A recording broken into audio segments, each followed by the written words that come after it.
In today's video, I am going to teach you how to set up post-purchase flow in Klaviyo. To begin, make sure you are logged into your Klaviyo account and you are on the main dashboard. On the left-hand sidebar, find and click Flows. This is where Klaviyo organizes all automated email sequences, so it is the right place to build a post-purchase experience that runs on its own after someone buys. Next, click Create Flow. When the options appear, choose Create from Scratch.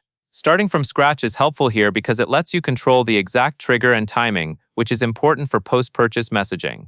Now you will choose what starts the flow. Select Metric, and then select Placed Order. This tells Klaviyo to enter someone into the flow as soon as an order is recorded.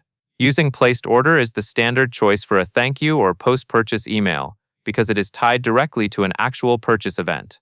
Once the trigger is set, you will add a pause before the email goes out. Drag a time delay action and drop it directly beneath the trigger. Set the delay to 1 day. This 1-day spacing gives customers time to process their order confirmation and reduces the chance that your message feels repetitive. It also helps your thank you email arrive as a more intentional follow-up. After the delay, drag an email action and place it right below the time delay. This is the message customers will receive 1 day after placing an order. To build the email content, click Configure Content. Then choose Select Template. Using a template is a fast way to start, and it helps you keep a consistent look with the rest of your brand emails. From the template options, select a post-purchase or thank you design. These templates are typically structured to express appreciation, set expectations, and keep the customer engaged after buying. When you are satisfied with the template selection, click Save and Exit to return to the Flow Builder.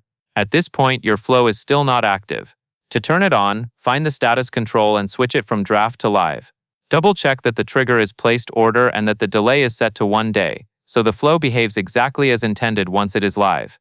That covers everything you need to know, and that is all there is to it.